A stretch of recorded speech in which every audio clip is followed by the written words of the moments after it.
Hey guys, I just want to show you a project I've been working on in Minecraft. It's up here, or at least a good view of it is. This is a arithmetic logic unit. And an ALU is found in every processor because it does math. And math is important.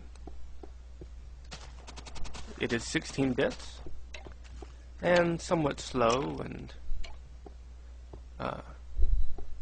big and unwieldy, but it's implemented in a video game. What do you want? I have it set up hopefully so that when I add registers and RAM, probably not very much RAM, and a program counter, it'll be a legit computer. And not just any legit computer, and I'll get to that in a second. I'm going to have it add 1 plus 1. Well, how about 2 plus 2? Or 2 plus 1. How exciting, right? But that up there was one of the inputs. Here's the other. I'm going to do 2 plus 1. It's going to be crazy. And these are the control bits. The control bits will let you do various things to the inputs and output that to something else. So I can set some to 0 so I can get the other one out and send that somewhere else, or negate them, or bitwise AND, or plus. These are the only two real mathematical operations my ALU can do. It can add and it can AND, but that's enough. So I'm going to turn that on so it adds it, and we look over here, and this is reversed because there's a huge bus taking all the values from the end of the ALU all the way back over here. So when it comes around back, it gets pointed this way. So we added 2 plus 1, we get 3, which is 1, 1 in binary. There it is. And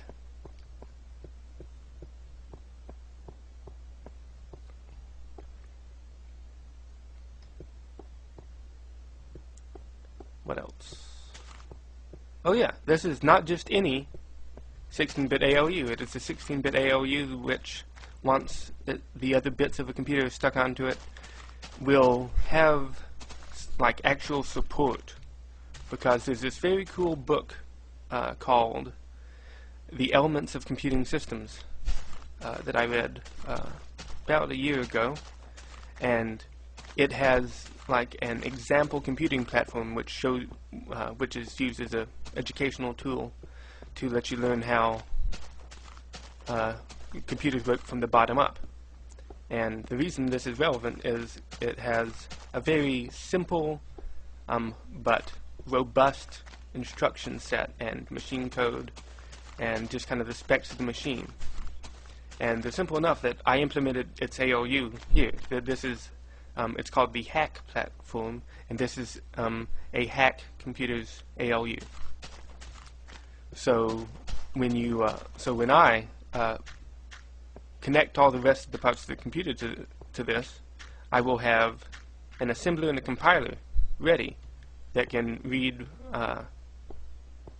actual like programming languages and translate them into machine code that can run on this. It can run on a Minecraft computer.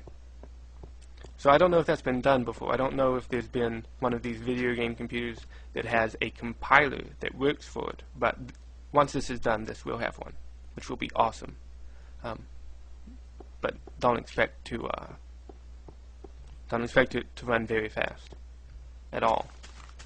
I'll go back to the output and show you how slow it is by demonstrating the wonders of ripple carry adding. And while I go back, I'll point out all the little parts of it, because those are cool. The control bits run out to muxers. This is a muxer right here, and this just selects out of all of the various operations it can do. These muxers select from them, or choose out of all of the operations it does, which wants the output. It's doing all the operations all at once. So all the various things it can do, bitwise and adding, negating, all that. It does it all. It does it to all of the numbers all at once. But what it outputs is based on the muxes. So it always has all those numbers ready. The muxes tells it which one to spit out. The adders are right here, from right there to right here, and it goes all the way down 16 bits.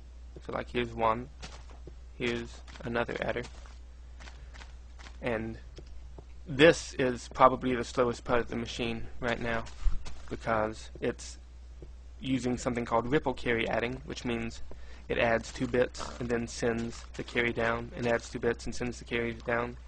So it goes from one to the other to the other to the other. You listening, Pig? It goes from one to the other to the other to the other, all the way down until it gets here, which takes a long time. It's not doing them all at once, and an optimized way is to do batches of them at once, the carry operations, but which would make this much faster. Instead, it kind of has this cascading effect, which takes a long time when you're using big numbers, and so it, based on how big the number you're adding is, there's a longer and longer wait to see the sum.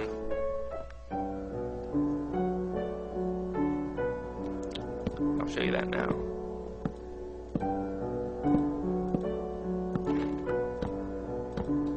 By adding something huge.